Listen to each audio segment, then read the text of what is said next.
Hello, everybody, and welcome back to Test Tubes and Cauldrons, a podcast where we talk about the science behind spirituality.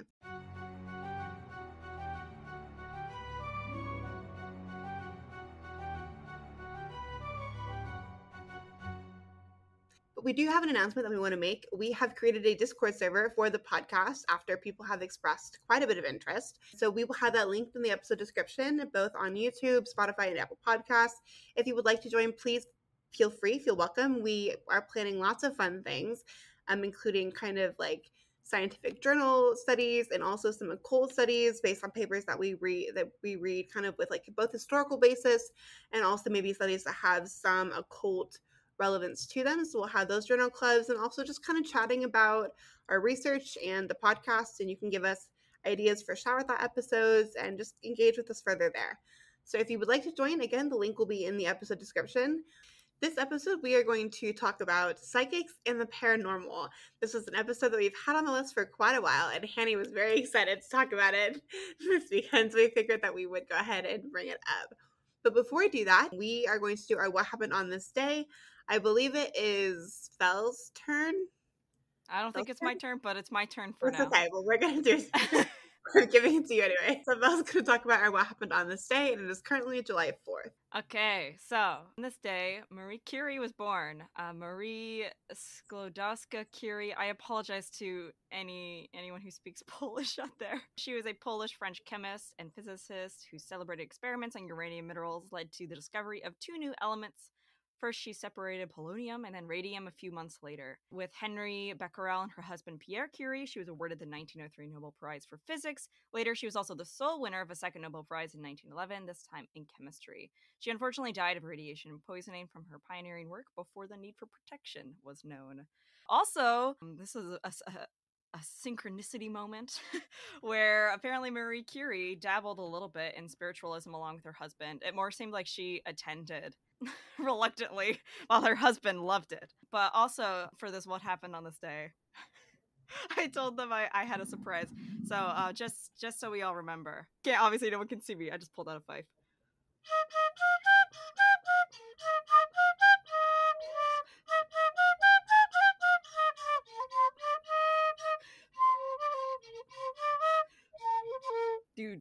Do.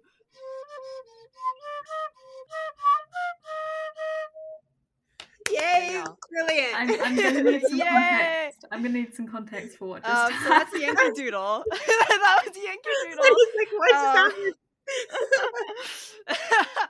It was a song, a Revolutionary War song, because the Brits called us Yankees, and then they were like, "Yeah, we're gonna embrace that term." That's the that song. So I just thought it was appropriate. That was incredible. It's like a rare excuse for me to break out my fight. Fantastic. Great surprise. Just Yeah, so you we all looked at the chat. I was just like, surprised. What is she doing? Just so Henny remembers her place today. Wow, shade thrown. Shade thrown. It's okay, I've got my tea safely behind my monitor, so she can't touch it. All right, well, I'm going to be nice to Hanny and give her kind of the lead for this episode, since this is something that she's really interested in. So Hanny, if you want to go ahead and lead us off and get us started, go ahead. Yeah, sure. So this week we're going to be talking about psychics and the paranormal. And I thought this was really interesting because the paranormal community is kind of a community that intersects a little bit with the occult community. They're not exactly the same thing. So what do we actually think the term paranormal means? What I found was a definition saying it denotes events or phenomena such as telekinesis or clairvoyance that are beyond the scope of normal scientific understanding. So that could, in theory, refer to most occult things, actually. But I would argue that the paranormal has more of a focus on things like ghosts, psychic powers, and there's often also an emphasis on proof via scientific means, and sometimes pseudoscientific means. So I kind of wanted to bring this up because I think it's a really good example of how occult things have been investigated, and maybe also an example of how not to design studies, but we'll get into that a little bit later. I also wanted to ask you what you think your definition of paranormal would be, and like what is the difference between that and the occult? I think paranormal to me are phenomena that happen outside of the ability for like scientific rigor, like rigorous scientific testing that might possibly explain occurrences that we've experienced but don't actually understand. And that falls in line pretty closely with the occult if you utilize that definition. But I think maybe the difference is that one is about investigating the cause, while the other is about utilizing those kind of energies and spirits and whatever you want to include in that for a particular purpose. So one seems to be a little more active. Well, they're both active in their own ways, but one is more active on like an individual sense of like trying to better yourself and like also better your own life through kind of these paranormal like means, whereas the other is more just like this innate curiosity about trying to figure out like what is happening, if anything is happening, and then how it's happening. That's kind of where I would distinguish, like how I would distinguish the two. Yeah, I pretty much agree on that end. I remember I have a friend who's like super into cryptids, and she's very adamant that like cryptids and the paranormal are not necessarily the same thing. And I would agree with that assessment.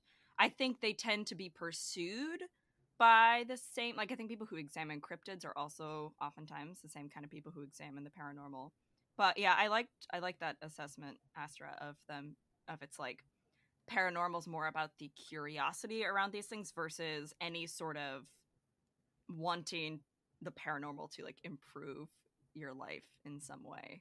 I do think it's interesting though that there does seem to be a distinction in terms of like legitimacy of studying it through the occult versus looking at it more of like a paranormal like investigation kind of like method. I mean, theoretically, like we look at the same kind of things, right? Things that shouldn't exist but we think do. And it's interesting to me how one kind of seems to have a little more validity than another. Like in the occult, we talk about like angels and demons and like gods and deities and like mythologies and all of those kind of things. But when it comes to things like ghosts or, you know, spirit hauntings and all of that, there seems to be like a lower level of legitimacy for those claims, which is interesting to me because I think the two are rather interrelated. So that is a measure of maybe the kind of, not to diss like anybody who goes after these things, but the kind of people and like the methods people use to study such things seems to be kind of what differentiates it from like a legitimate study versus a I'm going to try and prove this with a bunch of like pseudoscience and poorly based like study and methodology. So then where do you guys think that psychics fall? Because I've actually seen them included in both communities, but I think they kind of span that line. So I was just curious what your thoughts were on that. I honestly think, and I'm going to get into this a little later, I think the lumping in of psychics with both the occult and the paranormal has its roots in spiritualism. And both of those things were extremely prominent in, like, specifically England and the United States. Just, like, it was prominent elsewhere, but, like, it was never as big anywhere else as it was in the US and England. So I think a lot of that sort of bled into our current occult community and whatnot, which is where we see that cropping up. And I talked a little bit about spiritualists in the New Age episode, and then again how New Age sort of bled into the occult, and so I think a lot of that is interrelated. I also think a distinction needs to be made here between people who are actual psychics in the sense that we see within the occult and witchcraft community, and grifters, which are things that we see more within the paranormal community. There's also that distinction. It's kind of why they fall into both categories. It's because you have people who like do actively practice this method of divination or just engaging with the spiritual realm, and then you have people who just do it to like make money off of others. So I do think there's a distinction that needs to be made there between the fact that one kind is more common in one group than another group, and that could maybe be an explanation as to why we see that. Yeah, I think I agree generally. I've noticed, I was looking into the history of this a little bit, and Phil has so much to say, which I'm very excited to hear. But mostly, I was finding that psychics in kind of antiquity were maybe not really the same kind of thing we think of today. So there were things like the Oracle of Delphi, which we've talked about before, and the Pythia. So there's a story, for example, of General Croesus, who believed the Pythia where after they basically predicted what he'd had for lunch, which was the tortoise. And he's like, right, okay, I believe that they have divinator abilities because they were able to tell what I had. But then they told him that if he went to war with Persia, a great empire would be destroyed. And that empire was his own. So it's almost as if In antiquity, it was more about divination, sometimes cryptic symbols, often speaking from the gods, whereas psychics today are sometimes thought of as more, I guess, fortune telling, more mediumship, which we'll get into later. It's just a subtly different and maybe a little bit more explicit. I was looking into the history of this, and I specifically focused on a different subset of history for a particular reason, because like we've always had an innate desire to know and speak with the dead, but I think the idea of the psychic abilities or the mediumship coming from a deity or coming from an entity is more what you see in antiquity, whereas like now it's almost like the psychic power is innate as opposed to like something is giving that to you. Yeah, so that I think is definitely a distinction with the modern age. I also feel like psychic power now, it has been called so many things, right? You have like, because when we're talking psychics, you have the mediumship definition, somebody who can engage with spirits in like a different realm. But you also have psychic in terms of like intuition, and you have all the different clairs that are involved in this as well. And so that term I think refers to so many things. It's very broad, but it's hard to kind of distinguish it specifically as one thing now, whereas I think back in ancient times, like older civilizations, it was a more like defined, this is somebody who's getting information from an external source that we can't, like, we don't have contact with on the daily. So I do think like that terminology has been utilized many different ways, and a lot of it was influenced by like spiritualism and the new age thought and how we define it now. But I think we'll get into that actually, and that might be a great segue to talk about the history. All right, so strap in, folks. As I said, and we kind of talked about, we've always been interested in communicating with the dead and telling the future. We talked about this in like a lot of different episodes. But the ferocity with which this interest happened was pretty much unprecedented in the 19th century. And it was also very unique. What made it unique, what made it unprecedented? At this time, we talked about this in our New Age episode, we saw a massive resurgence or a new surgence of new religious movements starting in the mid 19th century. To start off, we had the Industrial Revolution, which talked about before, had a massive influence in all domains, physical, mental, as well as spiritual and existential. The world was rapidly changing, and people grasped to seek and understand the world beyond themselves, especially the afterlife. Because at this point in time, family life was changing, and for the first time, we saw the family size begin to shrink. Thus, it placed more of an emphasis on each and every child. And because the world was globalizing, we also saw diseases spreading, especially in the cramped and poor conditions of the cities that came about in the Industrial Revolution. Additionally, in a more global society, people began to come into contact with other religions, belief sets, and spiritual practices. So people were really desperate in a lot of ways to, they were being isolated from nature. They were being isolated in a lot of ways from their spirituality. And this kind of saw almost a reaction of them wanting to dive even deeper. And also with diseases spreading and placing more of an emphasis on family members in general, people had this kind of desperation that wasn't being answered by the common religions at that time. So this all came on the heels of transcendentalism and romanticism, which provided a looser and less rigid religious framework and placed an emphasis on personal spiritual experiences. Both transcendentalism and spiritualism were influenced by early 18th century Swedish theologian Emanuel Swedenborg, who interestingly enough was also a scientist, and a pretty prescient one too, who created a proto-theory of the neuron and the hierarchy of the nervous system, as well as examining the structure of matter itself. He also worked on several mathematical and mechanical theories and posited an attempted explanation of spiritual and mental events in terms of what he called tremulations, tiny vibrations. Sound familiar? Talk about vibrations so much, but it seems to be his idea of it might be where some of it comes from. Later in his life, around the 1740s, Swedenborg began to have visions and claimed to be able to interact with spirits while awake. It was at this time he journaled about the structure of the spirit world and how one passes from this realm to the next. So here is a quote from the Swedenborg Foundation. Swedenborg describes creation as made up of two separate yet coexisting worlds, the natural world and the spiritual world. The natural world includes everything you see around you. The spiritual world consists of the unseen realities that we do not fully encounter until after death, heaven, hell, and the world of spirits in between.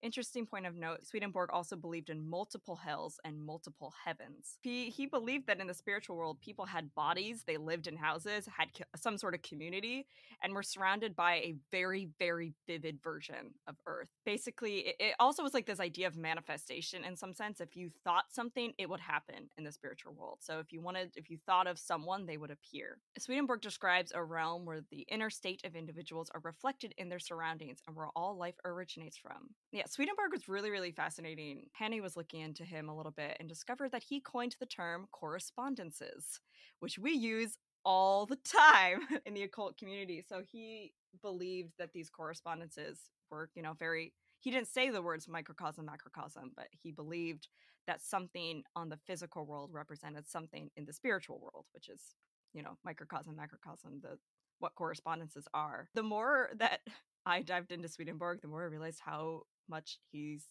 not only influenced the secular world, but also the occult.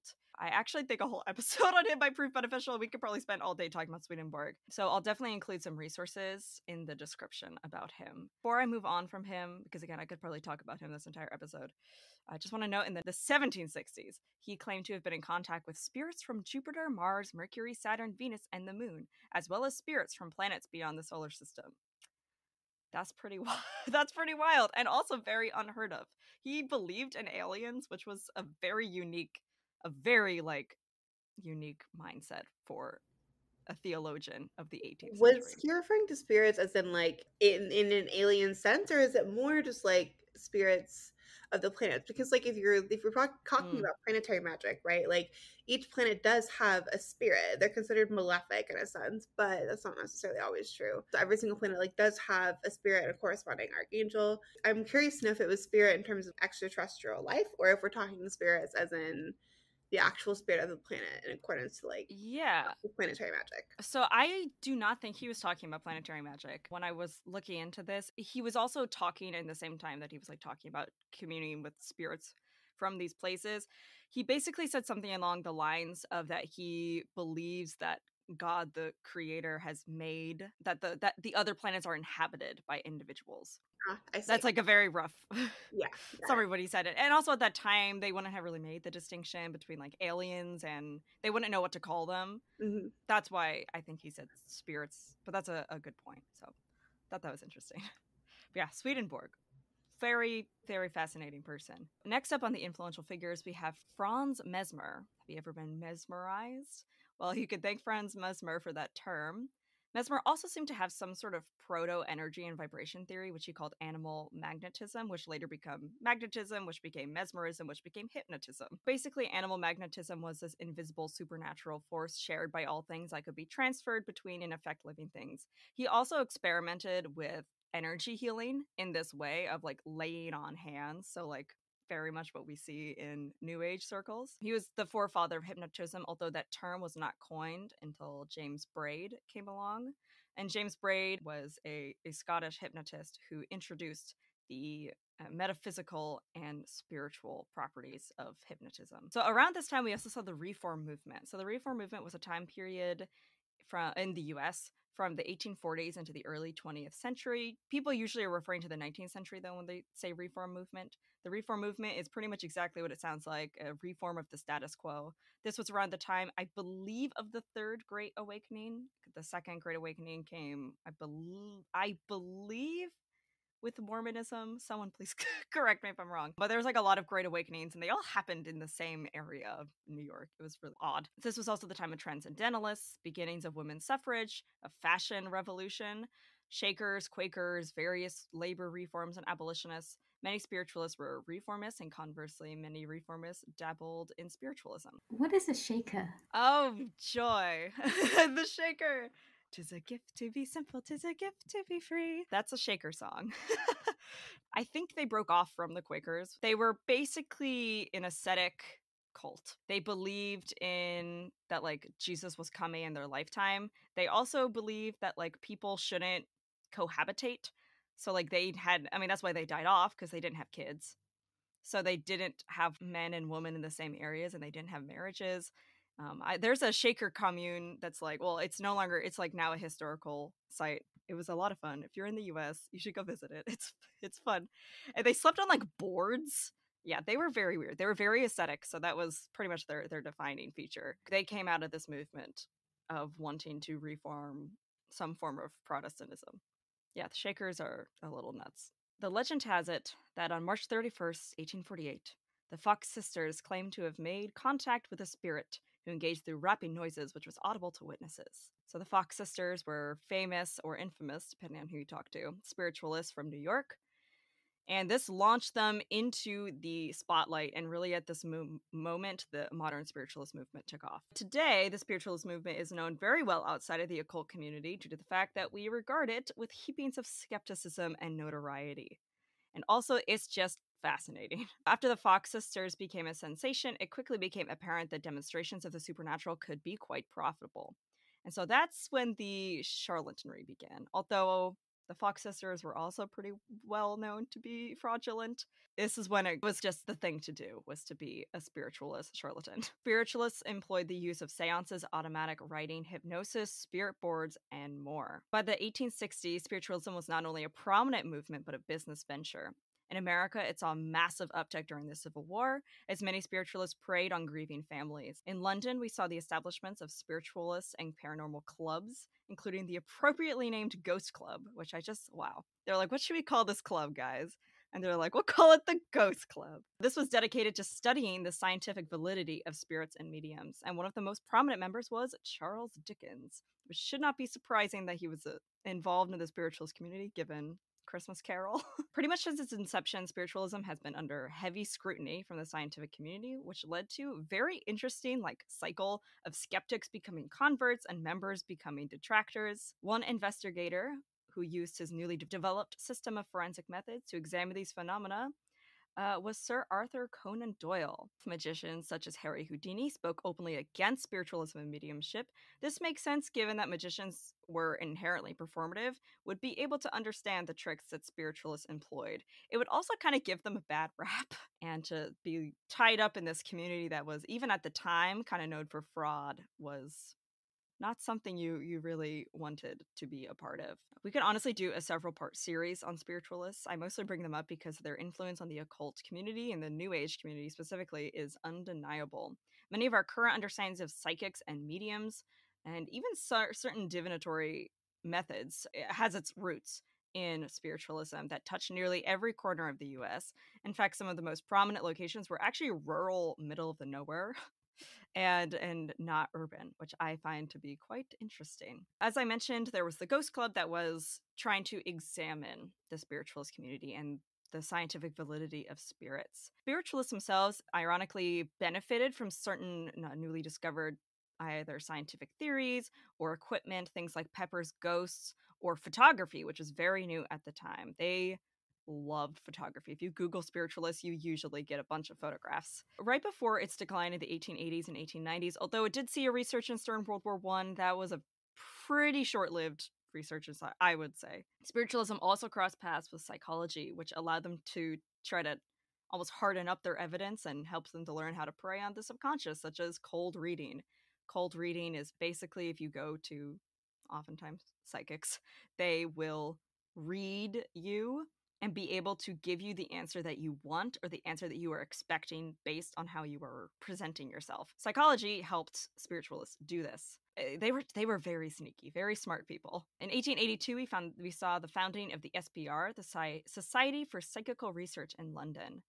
When put under scrutiny by scientists who understood their tricks, spiritualists performed how one might expect, i.e. failing to prove themselves as anything other than frauds. Early clairvoyance experiments were reported in 1884 by Charles Rickett, I don't know how he pronounced that. Playing cards were enclosed in envelopes, and a subject put under hypnosis attempted to identify them. The subject was reported to have been successful in a series of 133 trials, but the results dropped to chance level and performed before a group of scientists in Cambridge. So early parapsychology, the study of psychic phenomena, is truly a case study for study design, flaws, and controls. Pretty much everything we've talked about when addressing studies. Many spiritualists initially passed tests or got positive results when scrutinized. However, those same spiritualists then later were entirely disproven, either by being shown to not be able to score above chance, or some of them even confessed to fraudulent activities. And certain people who docked photographs, actually came forward and explained how they did them. Parapsychology and the remnants of spiritualism still persist today. Ghost shows, I would argue, are basically that. I believe now Henny and Astra will talk a little bit more about the various attempts to explain and study the paranormal going forward after the spiritualist movement. Before we get into how the psychic and paranormal community has been studied, we need to first define what we mean by psychic abilities, because Astra has kind of alluded to, it's really quite a broad spectrum, right? There are lots of different things that we can see as psychic. So what I've seen is that most of the psychic abilities fall under one of three categories: mind to matter, mind to mind, or matter to mind. So mind to matter would be things like telekinesis, moving objects with your mind. Mind to mind would be things like mind reading, even things like clairaudience, so hearing things. And then matter to mind might be things like remote viewing or clairsentience. So this is when you can maybe pick something up and you can sense memories from it, for example. In the more investigative community, these abilities are often referred to as psi. Oh, that's spelled PSI, which confusingly is also a unit of pressure. But if you're investigating this, then that's something that you'll probably notice. I would say that psychic abilities also cross over with the sense of intuition in a more modern sense. I know that this is quite popular in the book Psychic Witch. I wondered if you wanted to comment on that, because that's not a book I've actually read, but I know you might have some thoughts. So I don't actually know the history of the terms of the different clairs. I think the main one, people kind of came up with other ones like clairsentience. I'm pretty sure clairvoyance is the original. Like, I'm pretty sure people used to just say that when they meant anything else. Oh, I can go over some of them. There's clairvoyance, which is clear seeing. Clairsentience, clear touch. Then there's clairaudience, which is clear hearing. Clairgustance, which is clear gust. That would be taste, right? And then there's clairsalience, which is clear smelling, I believe. People have kind of added to them in a very interesting way. They usually mean either sensing like a ghost or something. That is originally where like that sort of mentality came from, especially because the spiritualists were like super all about you were able to physically interact with ghosts. That's why they were huge, right? Like being able to hear the knocking at the door. The clair senses are like the way that they originally were is like you're able to hear it, but it's not actually making a sound. Like it's not making a physical sound. So that's kind of what the clair senses were, or are, I should say. I don't know why I used past tense. Maybe it was a Freudian slip about how I feel about them. They appear to have been created in the 19th century, because of course they were not like created. I want to say that like the idea of seeing beyond the physical realm is not new. That is definitely not new as a part of many things. But the idea of like clairvoyance, specifically that terminology, goes back to Mesmer and the early hypnotists. I honestly don't know how I feel about the clair senses. I really don't. I change my opinion on them like every other month, because I think there can be something about seeing or feeling or beyond the physical realm just from a mystic or a mysticism standpoint, but I don't think it's in the same way that it is often presented. I'm not sure if they are actually, like, people often, like in Psychic Witch, they talk about this. Psychic ability is a muscle that can be exercised. I'm not entirely convinced of that. Where would you say the intuition lies in this? Would you say it's something entirely separate, or would you say it crosses over with this kind of realm? I think everybody, like, intuition to me is that gut feeling that you have about something. It is your body or your senses saying, hey, something is either off about this, or this is something that I should do. I personally think that's kind of, it's a survival mechanism of sorts to ensure that we don't like throw ourselves off a cliff or anything like that, right? In my personal perspective, that's really where intuition falls. It's this idea of like, this feels like it's a bad idea and I can't pinpoint why, and there might not actually be a reason, but it feels like a bad idea. And that's kind of that like gut sense is where I kind of put intuition. And like when I say like I'm listening to my intuition, I'm like I'm listening to my gut. My gut is like, you shouldn't do that. I'm like, okay, probably shouldn't do it.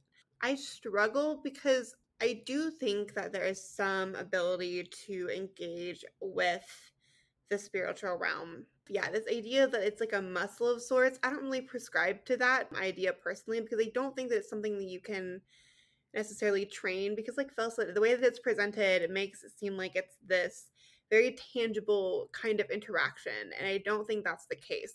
And I've also just personally have had many experiences talking to individuals, not like experiences but conversations, that's what you could say, people like about their experiences, and also just like being with individuals who claim to have these kind of senses where something will happen and then they'll attribute it to one of the clairs, and I'm like, oh, but here's a bunch of mundane reasons that explains what you experienced. I have always been able to find mundane reasons to kind of explain away the psychic claim that people make. And so for that reason, I'm not convinced by it really at all. But I do think there's kind of an innate understanding of maybe reasonings that we don't necessarily have like empirical evidence for. But I think that's really more of a survival mechanism that we were just coded with, and I don't really think it's anything like really supernatural. Something I also just thought of, kind of jumping off of that, I think my issue lies when people claim that Claire's senses affect something in the physical realm. I think that's where I get wary. So I used to be super new age. I've talked a little bit about this. I used to be super new age. I read books about how to be a psychic, and I read books about like psychics, and I tried these experiments, right? And a lot of them were about like predicting something or like being able to sense that someone far away from you is ill. And like there could be something to that. I mean, I don't know, the mind is weird. Things are weird. But my problem is when people will almost use them of like kind of what they were trying to do to the spiritualists when they put the things in the envelopes and then ask them to try to predict or try to see what was in there, and it gets to like remote viewing territory, which we're going to talk a little bit about, I believe. That's where I have issues when people talk about being able to not necessarily see into the spirit realm, but see like into the physical realm, just somewhere that they're not, or trying to figure out what a card someone has. Like I've seen exercises of people trying to, like in the occult community, not just the new age TM community, of people like being like, test your intuition. Like people, you see these on TikTok and be like, test your intuition, and you draw a card. I'm like, I don't think that's how that works. Because we've seen time, like since the inception of spiritualism, we have seen time and time again, even back then when they had terrible study design, that it's never better than chance. Never. And there's some legitimacy to this idea of like, if somebody else is in pain, like that you care about, like you'll feel. I mean, like twins, right? The whole discussion of twins and their ability to kind of sense things with each other. Like there have been studies done on that, and to be totally honest, I haven't like looked into it super intensely, so don't quote me on like the legitimacy of study design or anything. But like there is some discussion around like how those kind of things might have some scientific legitimacy to them. But again, I don't think it's anything supernatural. I think it's just like you might have a connection to somebody, or maybe this is a thought that I've had recently. And I'm kind of still like throwing it up in the air and batting it around to see if I actually agree. But the idea that like, and I think Kenny, you've expressed something similar to this as well. Like everything is connected energetically in some way, shape, or form. And so this connection that you feel with another, and like energetically speaking, is in like energy as we describe it scientifically, not necessarily supernaturally, although maybe a bit of both. I don't know. But like everybody is connected in some way, shape, or form. And so these feelings where it's like, oh, I feel like somebody that I care about is maybe in danger or in trouble, or I need to go check on them. Like I think those maybe come from the kind of like connections that are formed.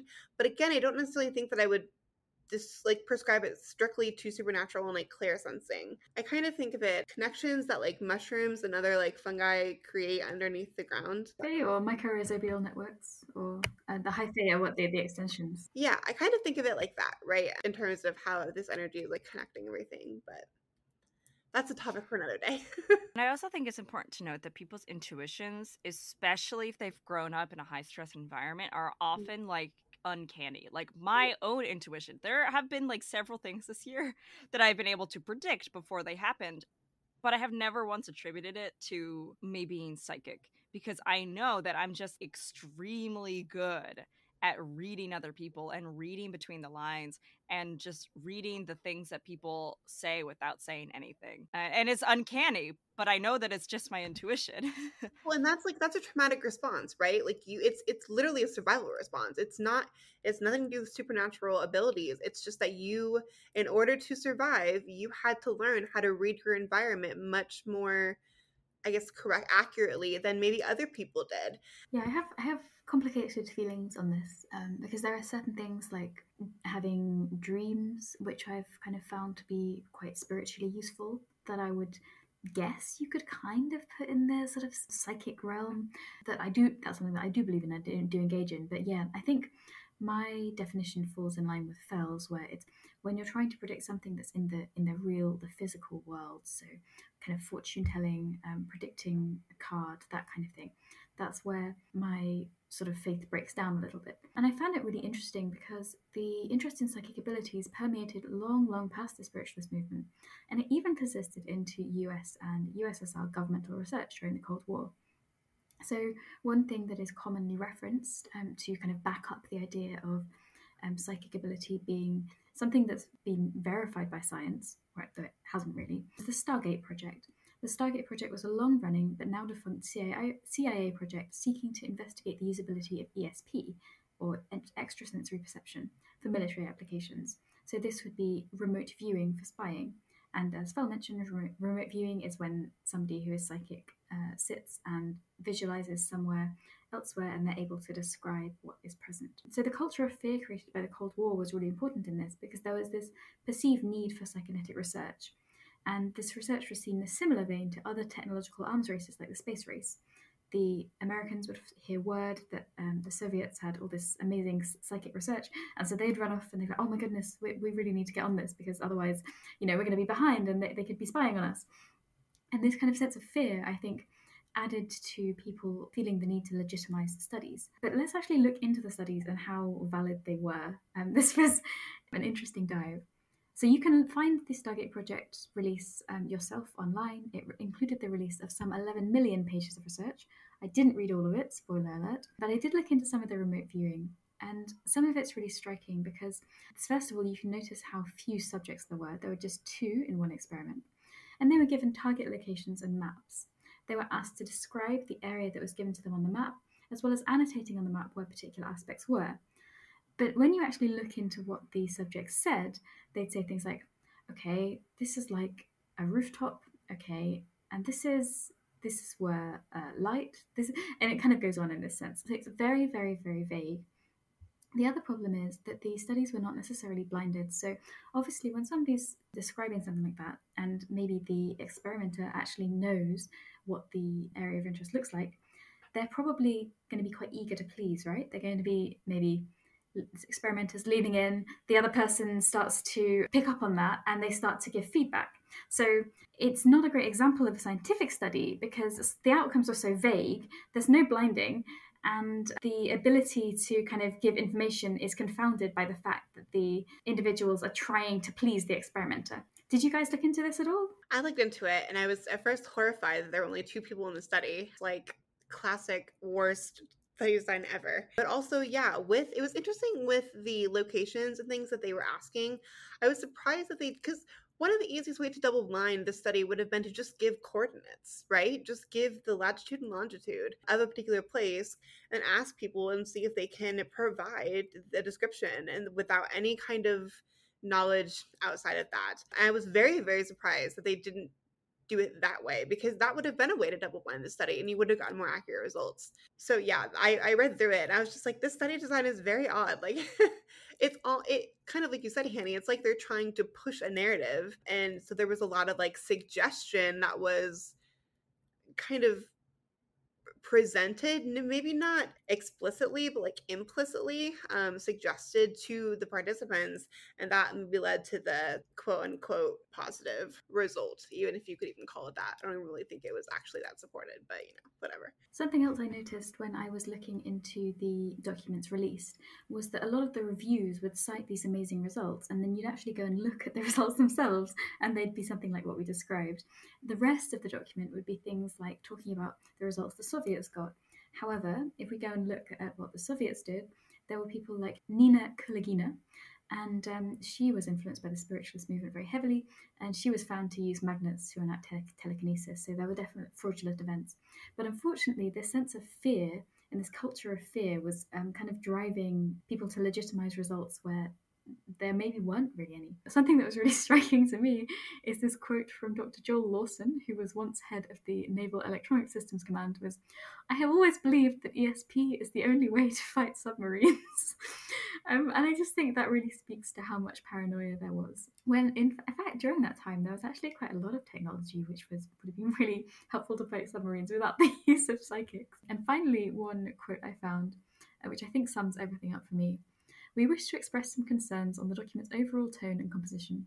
The document is based largely on reviews of uncritical material and consequently may have misleading interpretations and conclusions. A section or appendix that summarizes laboratory research and presents constructive critical reviews of this controversial area would be helpful for achieving a balanced viewpoint." So basically, the reviews that they presented were mostly bluster. They were not consisting of very many actual verified scientific results. But these are frequently used by psychics to kind of back up the idea that they have something to sell you, which is unfortunate. Yeah, I do want to make a note really quickly to anybody listening that when people utilize the CIA documents as like evidence for why something they say is true, I really encourage you don't have to read the whole thing. Like I get it, that's a lot of reading, but like do be sure to look into it and critically evaluate the information that's being presented. Because in this particular case, right, they had their own studies which were very poorly designed. They received data that what didn't really support what they were going for in the initial like question that was being posed. And so a lot of the conclusions that were drawn here were based off of the questionable data that was derived from their own experiments, but also the data derived from somebody else's experiments. And it's this thing where like you cannot just accept that somebody else has done the study correctly and assume that their data and conclusions are automatically legitimate. This is why we say we need to read things with a critical eye, because unfortunately, not everybody has good study design, and not everybody takes the data and interprets it and comes to conclusions that are accurately portraying the data. And so when these kind of things happen, I really encourage you to go back and look at the data, look at the conclusions that are being drawn, and critically evaluate whether you think it's a legitimate conclusion or not. Like you have the capability to do that. This is not something that needs to be left up to scientific investigators. Critically evaluate the information that you are taking in, and don't just think that because it's by the CIA that makes it legitimate. Let's remember that this is the same government that was like, their evidence for someone being a communist was someone else called them a communist. That was their evidence for that. So let's remember that the government of the 1950s was insane. Like, they were super paranoid. Yeah, if I had $1 every time someone pulled out this study in a book or in a chat, I would have so many I would have so much money. Yeah, no, but people need to stop studying If so I have annoying. never come across a book that has utilized this study, but if I did see it in a book, I would automatically put it down. Like, no, I'm not I've come across so giving many it the before. time of day. So then the question comes to, what are some of the proposed explanations for how psychic abilities actually work? And Hanny, I think this first one is maybe yours, but this idea of mental state changes. And we have a paper here. I didn't actually get a chance to review this. So if you did, do you want to give a brief overview? Yeah, sure. I didn't read this one in great detail, but basically it was doing neuroimaging during somebody in a trance state. So this was mediums who were in a trance state specifically compared to controls. And they were trying to say that, oh, the fact that they were in a trance state may have influenced their ability to perceive stimuli, and maybe that's a kind of more mundane explanation, if you like, for psychic ability, because it's kind of like what you were saying about the potential traumatic response, right? Maybe some people have a heightened sensitivity to stimuli around them, and that eventuates as them having greater intuition, for example. I didn't really find it very compelling, but the hypothesis of people not really being psychic per se, but having kind of heightened sensory abilities is something that I can sort of get on board with. Yeah, this is interesting. I was actually just looking through it really quickly, and it seems like they were able to attribute the mediumship abilities of people back to spiritual experiences they might have had when they were younger, is what it looks like from what I was reading in this paper. And we'll link it below so you can look at this yourself. It seems that all of the mediums had spiritual experiences when they were younger, and that when they performed similar mediumship, performed is not the word I'm looking for, when they engaged in their medium abilities, the same areas of the brain as these spiritual experiences when they were children were also activated, which is interesting. And it kind of pulls into the discussion that we had, I think it was last week, which is that like recognition from your brain plays a very large role in how you see things kind of moving forward. It was activated once, and so when you do something again, it returns to that activation and maybe suggested as something more than it actually is. So one of the classics, we mentioned this earlier, is cold reading, right? It's this ability of someone to read you as you walk in and kind of get an idea of what your life might be like. Also just like reading your psychology, your reactions to things. All of that can give somebody the information that they need to provide a reading that seems semi-accurate. And I have had experiences with this, actually. I did go into a psychic shop one time when I was I don't remember where we were going, but we were on vacation. I think it was in Virginia. And I went into a psychic shop. I was curious because this was at the time where like I hadn't fully decided that I wanted to get into the occult, but I was like on the edge. And I was like, well, maybe like a psychic reading will sway me one way or the other. And unfortunately swayed me the opposite direction, because that's exactly what happens. I walked in, and my experience, like I asked questions, and the answers that I got were incredibly vague. Like it was very clear to me that the answers that I was giving were based off of things that I had like said when we were in the waiting room, or even at the specific table that we were at, general things about people kind of in my generation. All of those kind of things that would be easy for someone to cold read were brought up in the actual reading itself. And so that swayed me very far away. I was like, well, this is just a little bullshit because none of it was actually accurate enough. It's something it's very like the skeptic's first choice, right? Like they assume that all psychic abilities are down to a cold reading. And I think a lot of the time, unfortunately, people who scam and grift are using this technique where they can very, very carefully detect your kind of bodily cues. And that's a skill in itself, but there's not really anything supernatural to that. It's just that they're able to follow when you are responding to their responses or predictions. There's a whole show on Netflix called Lie to Me, and it's all about being able to read people's micro expressions and then like utilizing those to figure out like how they feel. In that show, it's like forensics based, but it's like whether or not they're lying. Like that has validity. Like there are people who actually study micro expressions and like utilize them in that kind of environment. So if somebody studied that, like that could absolutely be used to help with cold reading. I went, it was what? 44th Street, New York City, back when I lived in New York. My sister and I, just for fun, decided to go to a psychic there. And it was so interesting because I knew that she was cold reading us. And I could tell that she knew. Like, there was this weird animosity between me. It was like, as she was like reading my sister, I was reading her, and she could tell that I was reading her, reading my sister. It was a whole like, it was pretty funny actually.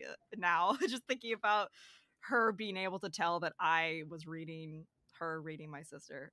It was definitely very, very interesting. I could see the way that she would like pause and the way that her eyes would sort of glance over my sister, and I could see her like mind working as she was saying these things, and I could see my sister like giving her the information that like she wanted. And when it came time for her to do me, it was very funny. There was like clearly this, it wasn't like actual tension, like I was more curious than anything else, but it was a really funny moment because I was very, very good at not giving her anything, and I could like almost, it felt like someone was prodding me in a way, and I was very, very good at like not giving her anything or giving her false cues.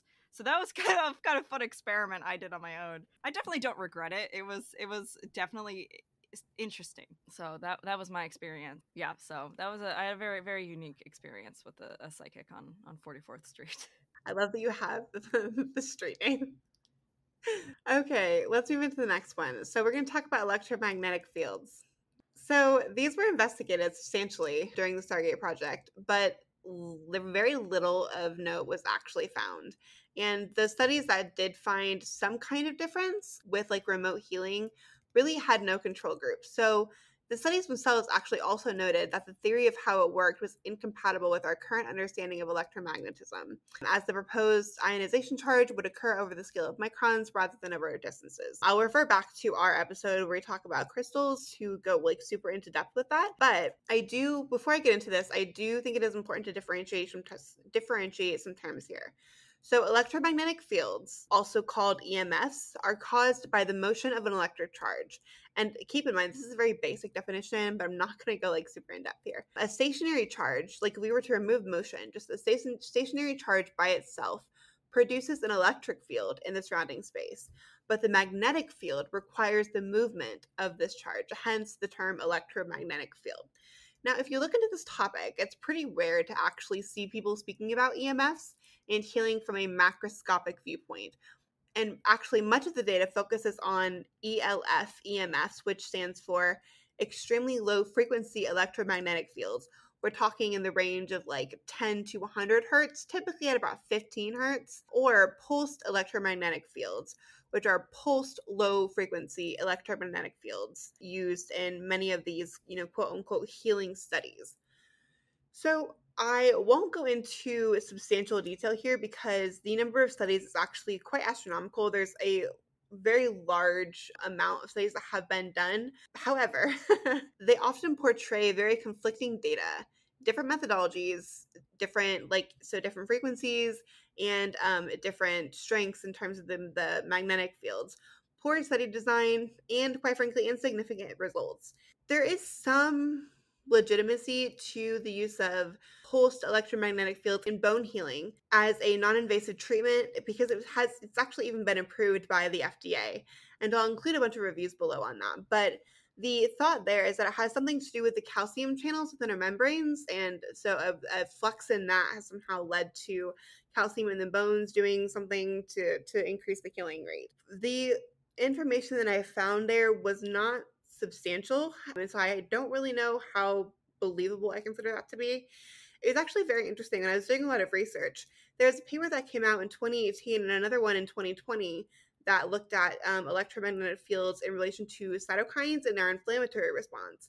And it almost seems like, specifically, they looked at some adenosine receptors on the cell membrane, and they found that pulsing a low frequency electromagnetic pulse, I believe it was 15 hertz, I could be wrong, actually led to an increased abundance of these adenosine receptors on the cell membrane, and then that increased the level of signaling for the fibrous growth factor, so FGF2, and then that led to like enhanced cell propagation and growth and so on and so forth.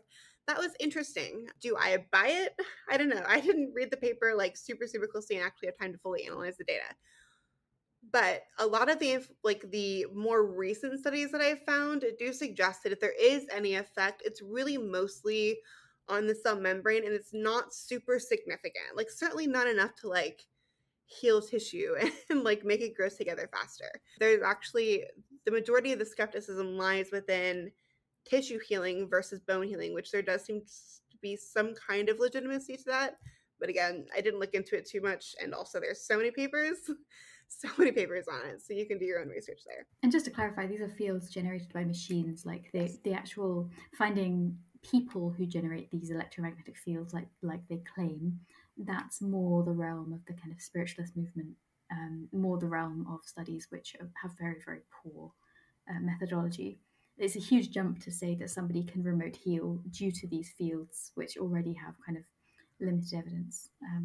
Yeah, absolutely. So yeah, again, like Kenny said, these are fields created by machines, and actually it is scientifically incorrect to say that human beings themselves can produce electromagnetic fields just like at your fingertips, because we do not have the capabilities to cause like a sudden ionization of our own, like the cells in our skin that contain these atoms and stuff. Like that is a microscopic, we're talking like picometer, really, really microscopic level. And so we do not have the abilities to separate charge and then also cause it to start a motion and create this electromagnetic field by ourselves. We don't have the capabilities to do that. Now, there are electromagnetic fields in us, like the heart is based around an electric field, right? With the pumping and the specific, I don't remember everything. This is back in physiology. My God, it was like 7 years ago. Purkinje cells? I think I might have got that wrong. Yeah. I don't recall exactly what it was, but like there are like electromagnetic fields in our body that help things run. But like the ability to actually create like a field at your fingertips to do any kind of remote healing, it is woefully scientifically inaccurate.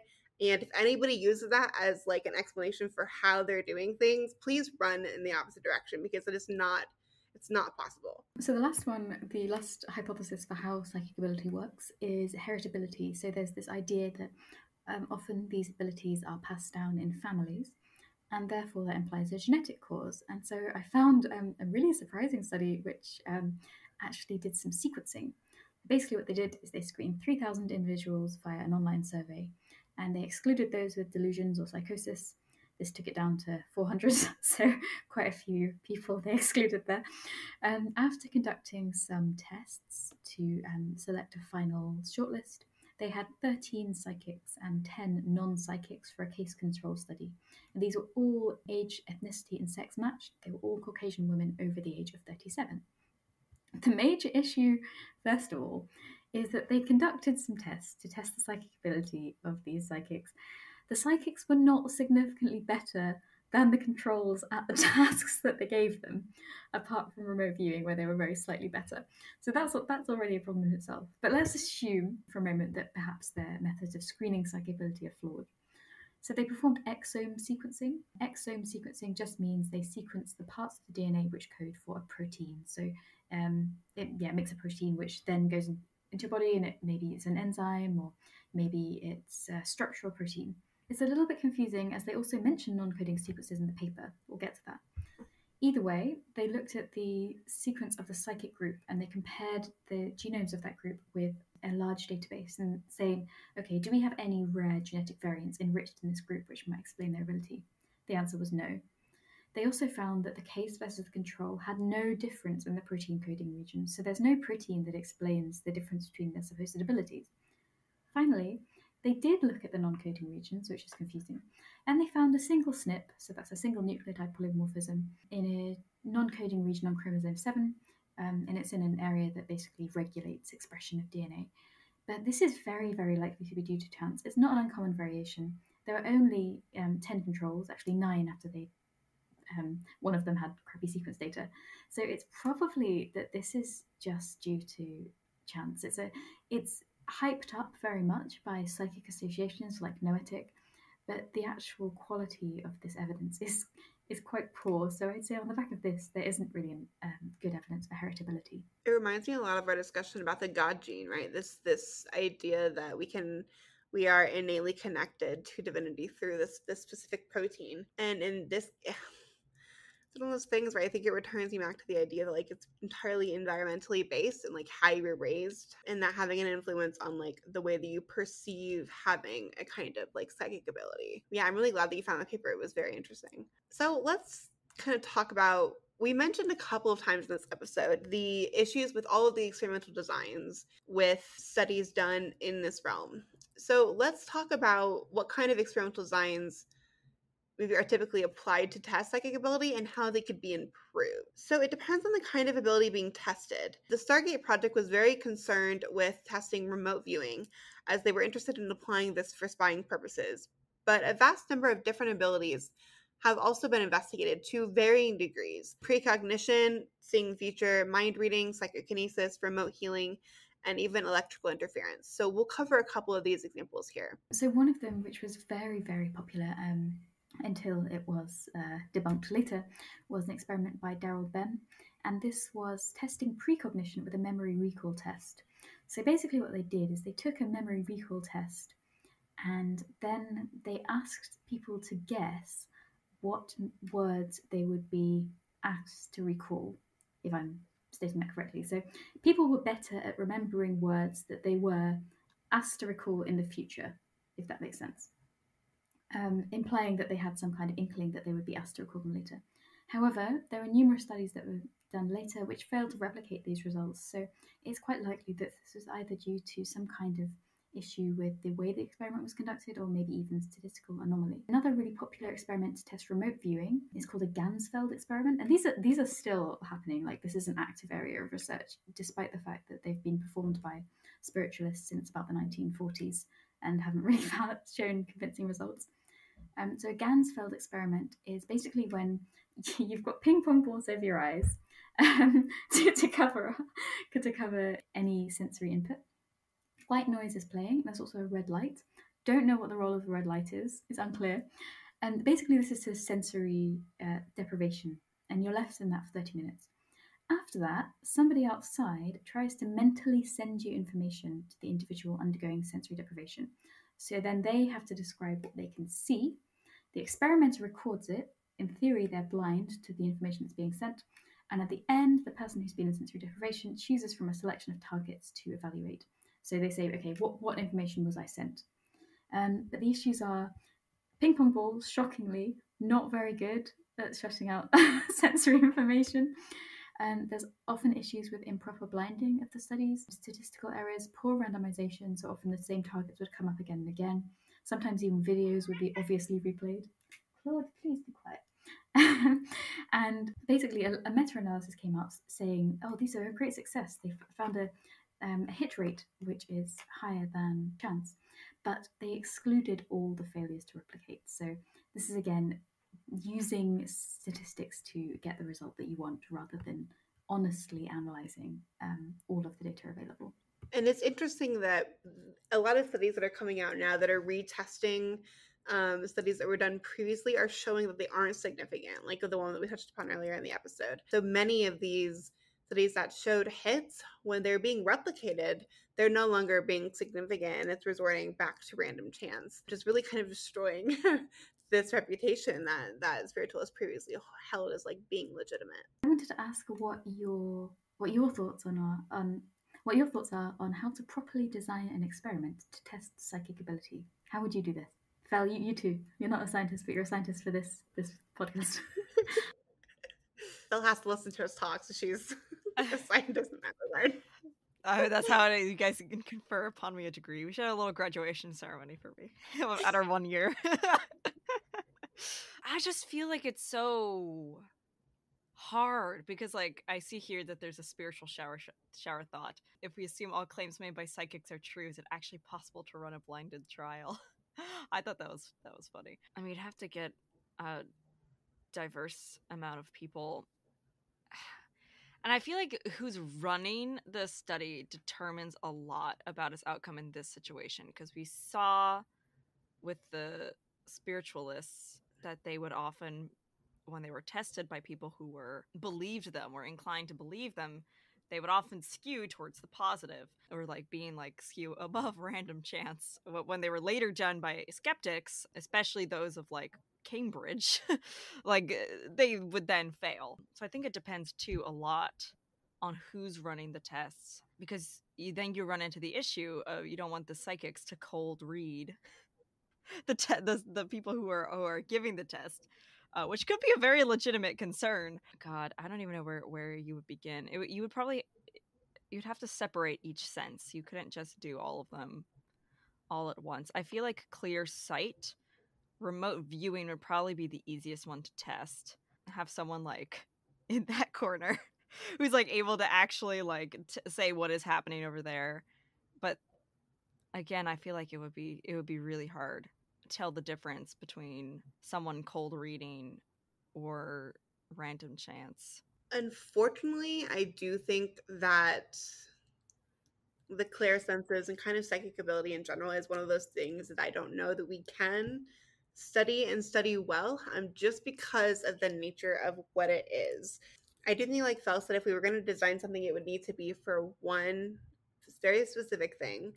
And it might be useful, if possible, to have the experimenter, the one who's recording the data, from both groups, be somebody who's kind of in the middle. So somebody who is both a scientist, but also doesn't necessarily fully disregard the spiritual side of things. That way we can reduce maybe the amount of bias from the experimenter. But again, yeah, the other issue is like, there's really no way to necessarily kind of figure out like who actually considers themselves a psychic in terms of like from like the occult and more like the spiritual side, like we're saying, versus people who are just like psychics in the street and, you know, doing their thing to get money.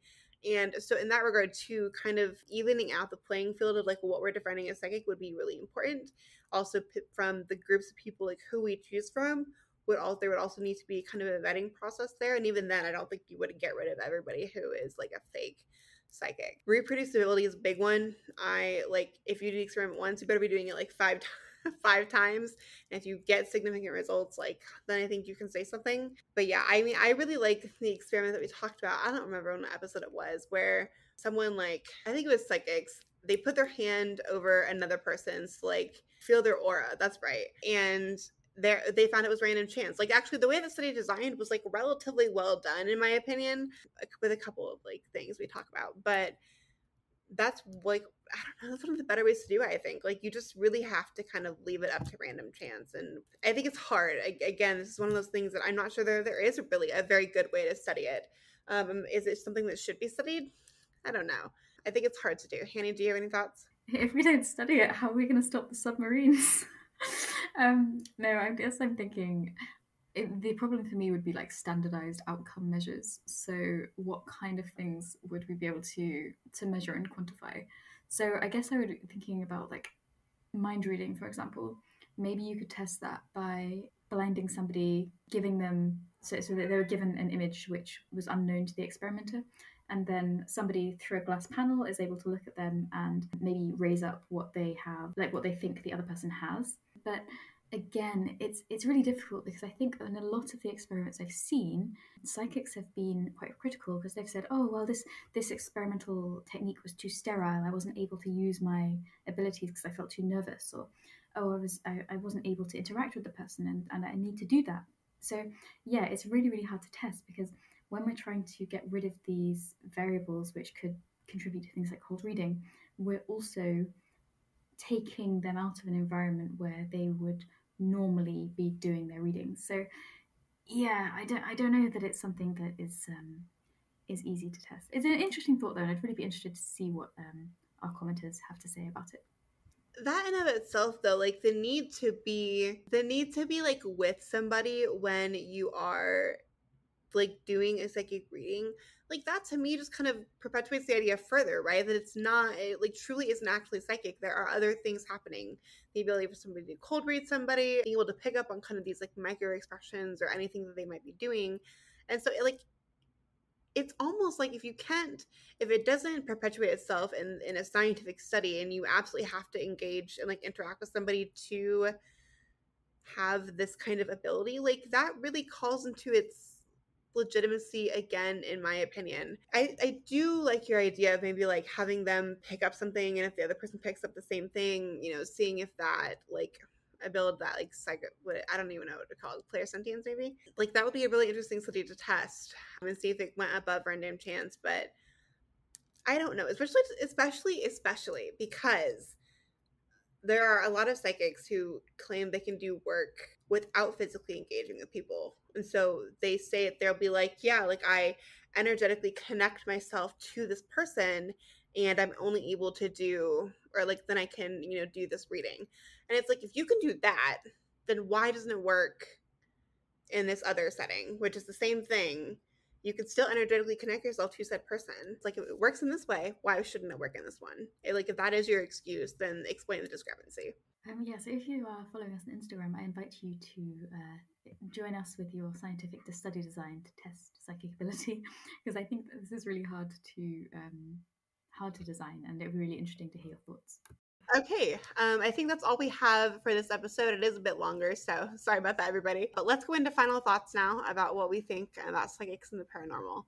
I can start, I guess. So I'm not convinced for all of the reasons I've kind of stated in the episode. There are people who believe in it wholeheartedly, and I think it's totally fine, kind of whatever works for you. But I do think that we need to be cognizant of the influence that our community and environment and the way that we were raised has on our abilities to, I guess, read other people and be intuitive and have these kind of, quote unquote abilities that seem supernatural, but really are just kind of survival mechanisms that we have learned over time to just survive in the world around us, in our environment. That's kind of where it comes down to me. And it's not that I don't believe in like the spiritual realm, because I do, because I interact with the spirits like in my own practice. But I think sometimes the way in which psychics suggest things is not accurate to the way that it's actually done, and it can be very misleading, when I think many of these senses are actually just like physiological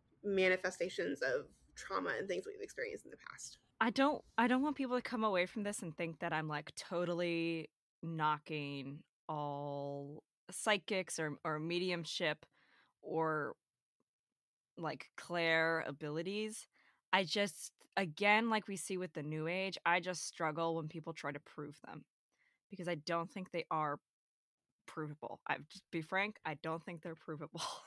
I don't think they will ever be provable. I think we get into hairy territory once we start trying to see how these interact with the physical realm. I think there's validity to them being, worked in the spiritual realm or in like in sort of a trance and for spiritual gain, but when they start getting to like energy healing or seances, like once we start getting into that territory, I think it can get real hairy real fast. The spiritualists did a lot to ruin the lives of people. I think people are pretty wary about that because of just how bad they were and kind of how much damage they did to communities, including their own, ironically. So that's my takeaway. I definitely do believe there is some merit to like seeing beyond or hearing beyond, but I don't think it's provable, and I don't think it's something that can be like I don't think that you can have a prophetic, well, generally, I don't think that you can like divine the future from being a psychic. I just don't think that's how that works.